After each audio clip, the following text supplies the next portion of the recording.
Copyright disclaimer under Section 107 of the Copyright Act 1976. Allowance is made for fair use for purposes such as criticism, comment, news reporting, scholarship, and research. Fair use is a use permitted by copyright statute that might otherwise be infringing. Nonprofit, educational, or personal use tips the balance in favor of fair use. Thank you. Now enjoy the show. Hey, what's up, y'all? Thanks for tuning in to another episode of RAERAEs Review. Woo boy, Reasonable Doubt on Hulu. This is episode 9, season 2. Have you been watching? This show is so good. Ooh. Yes. I cannot wait until the finale, child, because things is coming down. Things is going down. People's getting exposed. And we are finalizing things. Let me see here. We've got some unfinished business here with Chris and Shelly, y'all. So housekeeping. Please like, comment, subscribe, and share. If you haven't already, thank you very much. Now, Chris, remember, that's Shelly's husband. That's the one that she signed over the house for Shannelle's bond. So now they owe the whole $2 million or whatever they pay. Ooh, that's So he comes to check on Shelly because, she testified in the previous episode. And he come in there and she got another bottle in her hand, about to fall on the floor, bent all over backwards on the bed. And he just said, "You all right? What's going on?" She was like, "Same old day. Same old thing, different day." And, he's like, "Well, you're still my wife. I'm just calling to check on you. Don't come in here talking about I'm still your husband and you still my husband. I'm still your wife because you've been sleeping out there all this time and you my husband. So what you doing up in here? Do you need to move some clothes down there so you can be more comfortable?" See, don't get me to start, because I would have gave him the what for, but she was drinking. So girl, next thing you know, she approached him like, "I'm all right. How are you?" And he was like, "I'm still mad," letting her know that, we ain't doing no physical. And then so she grabbed on it, tugged on it, yanked on it and pulled and tugged and yanked and pulled and tugged and yanked, pulled, tugged and yanked, ow, pulled, tugged. Look, we grown over here. Ain't no cheering. We grown folks conversation. She pulled, tugged and yanked. Hey, stroke, stroke, stroke. And next thing you know, he didn't know what was going on. She dropped to them knees, child, and gave him the business. All he could do was just, accept it. She, she giving and he receiving. I know that's right, girl. What's the worst that could happen? He tell her no, he back up, he pulled out her mouth. What? I mean, as far as I know now, I'm not saying, listen, I guess I am saying, and we grown. As far as we know, not just me, as far as we know, ain't no man gonna back up off of a BJ. I mean, with someone that they're already affectionate with. I'm talking about, nothing that's against the law. I'm talking about something that's well within the law. Ain't no man backing up from the BJ. Ain't no man. Shut up. Anywho, what else going on, child? Yeah, so they do it, all up against the wall, child. Just nasty door wide. I hope the kids didn't hear him, but hey, from what we know from season 1, she a freak of the week. So no telling what the kids and her and seen. But anywho, yeah, they doing it, and then he leave her in the room, and she on the bed sitting like, "That's it. Because he's still mad. Girl, you almost made the man homeless. Lucky, lucky you got that. Just break her off real quick. But yeah, so after all that's going on, she sat there in the bed looking stupid, child. Next, we got Jax. She shows Lewis the vape, and then get on, making plans to get with Spencer, child. Like what? Jax and Corey bring Eboni to talk to Shannelle. They thought it was a good idea for Shannelle to hear what Eboni had to say. All this time, Shannelle has known Eboni to be some pill popping DRUG addict. Like I said, a lot of counselors who are CDRP teachers and whatnot, therapists, come from that life because they're the best to teach and train, because it's like a hard road, child. I mean, we're talking about addiction. Just like they have different addictions, gambling, eating, all kind of stuff. They need people who've experienced it so that they'll have a better empathy level for the patients. The patients can respect it, have something to look forward to. Wow, you made it. That's why they say therapists have therapists. Child, it takes a lot to hear folks and deal with folks. And I mean, just on a regular, just, dealing with folks that and you don't have no license, and you give them all this advice and carrying on. It's a lot sometimes. Anywho, it turns out to be a good conversation with no hair pulling, nothing like that. Plus, Shannelle can't afford it. It looks like Abby gonna testify because it was up to Shannelle. So that's a good thing. JT was the reason for her addiction. So pretty much JT, she was already working for a pharmacy of sorts. And so Eboni, the first baby mama, was giving JT, extra painkillers and whatnot. And once he was healed and fine, and then she got pregnant, he started beating her up day one. So she was taking the stuff to numb the pain of being in that relationship. And then after not being able to stop, he persuaded his mother to help him out with, ruining her life and just making it hard for her to be a mother. Just, making it real difficult for her. Pretty much if she doesn't have the insurance, she can't continue with what the judge wanted her to do because she couldn't afford it. It was just, that type of situation. So it was just situation after situation and more addictions, So, child, and don't tell them what else she done did because, people on that stuff be doing stuff. So, yeah, so they're prepping her to testify. She needs a break. So she goes to the car in the parking lot. Now, why the heck is JT Mama Mavis in the parking lot? See, JT Mama Mavis got too many contacts to know everything going on. But, she's spying and carrying on because she's trying to, break up that alliance and trying to, thwart their whole situation. So she approaches Eboni. Eboni's like, how you know I'm here? Like, what you doing here?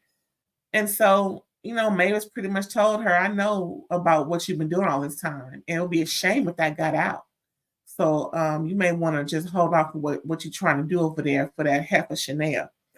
So she got to Eboni because next thing you know, on the day of testifying, they find Eboni in the court parking lot, drunk and high. They need to call EMT, take her to the get an ambulance and take her to the nearest hospital, and they had to pump her stomach and everything.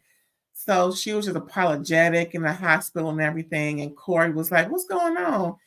And she mentioned something about not being able to testify. She didn't want Natasha to know. And there are things in her past that could, that could really ruin her current career. And it's just, best that, y'all, do it without me.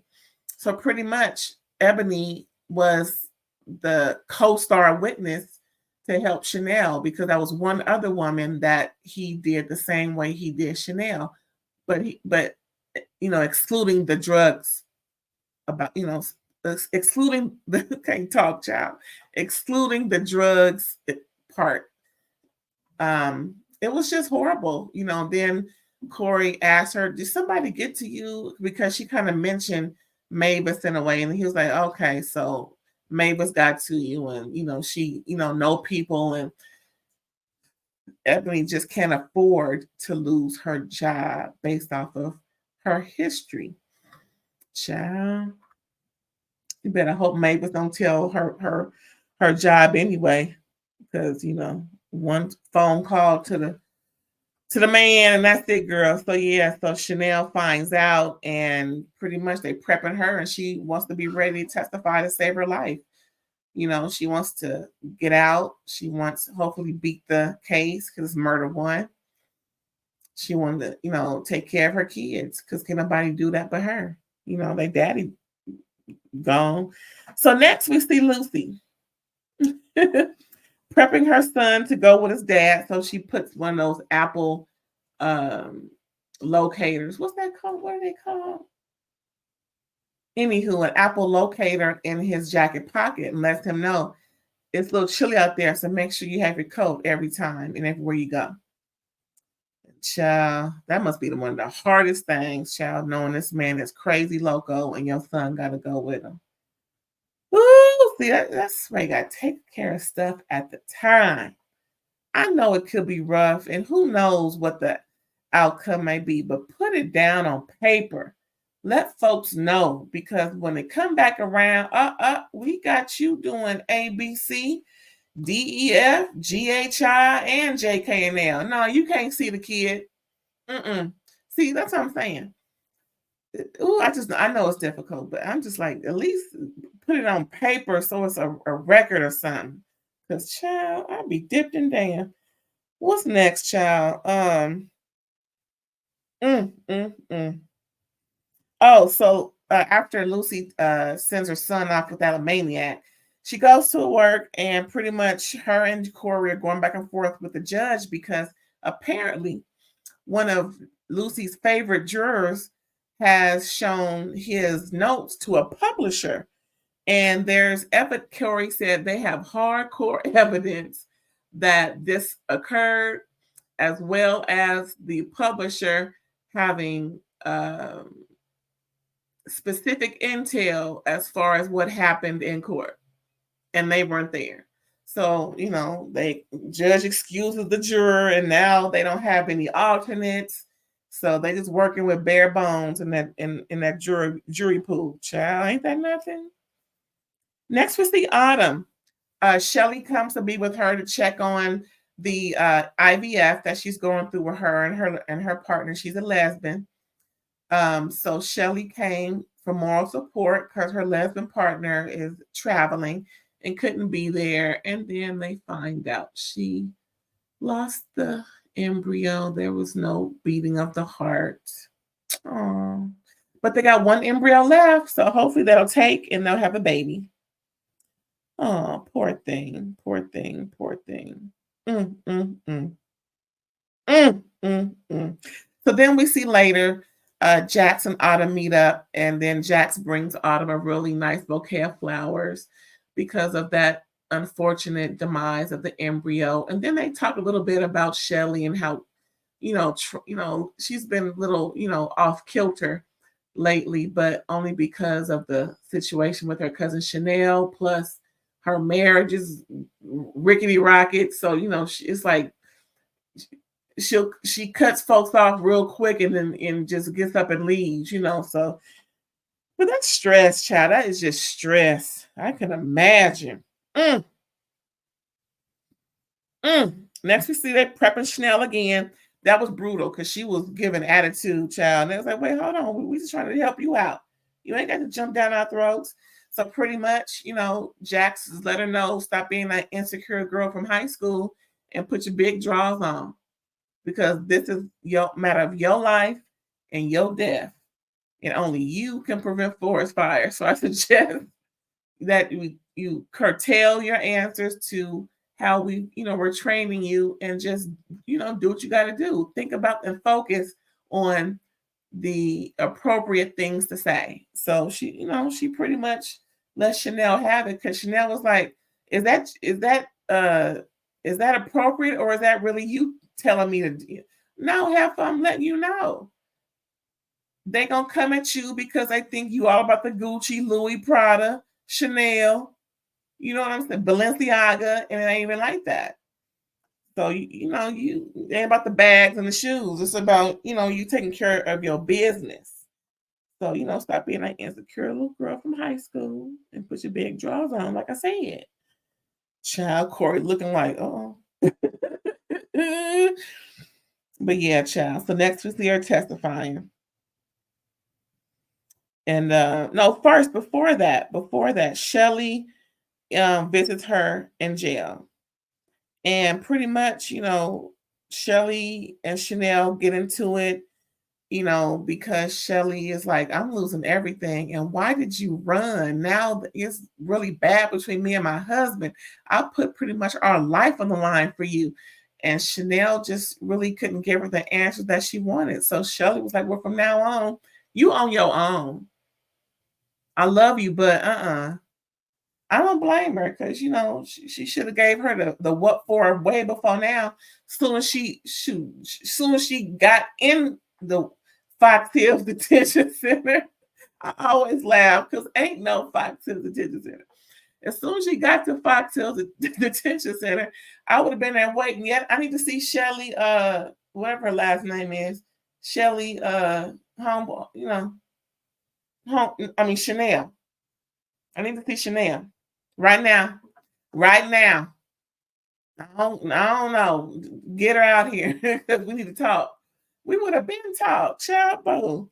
Anyway, so now we got Shannelle testifying to the abuse and all kinds of ways and carrying on and how strong she had to be and the plan she had to make with her cousin Shelly, who ain't talking to her right now. She just had to do what she could in the moment and then plan what she could. And she been storing stuff at her cousin Shelly house, little by little, so she can get away easier instead of trying to take everything at once with a U-Haul and whatnot, not what. So DA Lucy cross-examines her. It was brutal. She kind of gave a little attitude, but she stuck to the script. And it went well for the most part. She is on trial for 187. So pretty much Shannelle was the last one to testify. The defense rests, child. Now they wait for closing arguments. While they waiting, Lucy's son comes home and her and the dad kind of meet outside as the boy going in the house. And he gives her the Apple locator, letting her know, yeah, I know what you're trying to do. He didn't say nothing. He just gave it to her in her hand. See, he couldn't touch me. No.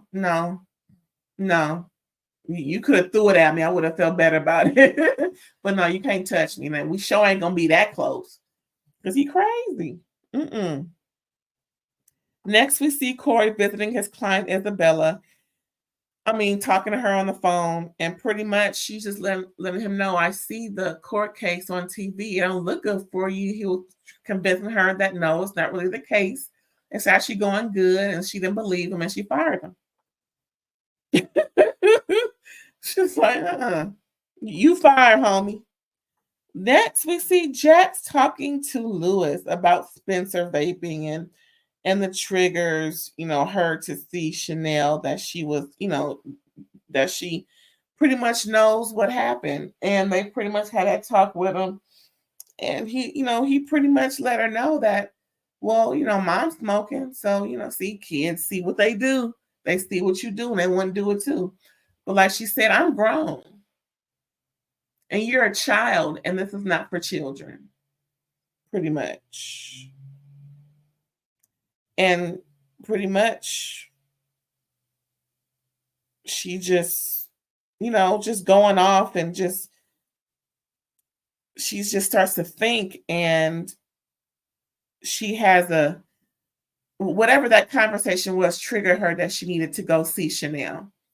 And when she went to go see Shannelle, she went to go see her because she figured out who actually murked JT.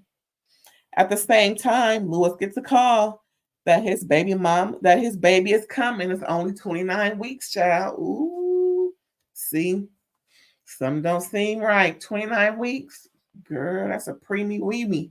That's extreme premature. Ooh, that's when that's when they can fit in the palm of your hand, or you put them in a shoebox, a toddler shoebox. I'm just saying. I hope the baby all right. Ooh, I hope the baby all right. But yeah, that was episode 9. One more episode to the finale, child. Ooh, y'all been watching it? You know it's on Hulu. If you know, just find out. Look, if you can't read the title, it's on Hulu. Anyway, thanks for tuning in. Please come back again. And please, when you do, if you haven't already, please like, comment, subscribe, and share. And I'll catch you next time. Bye. Ray,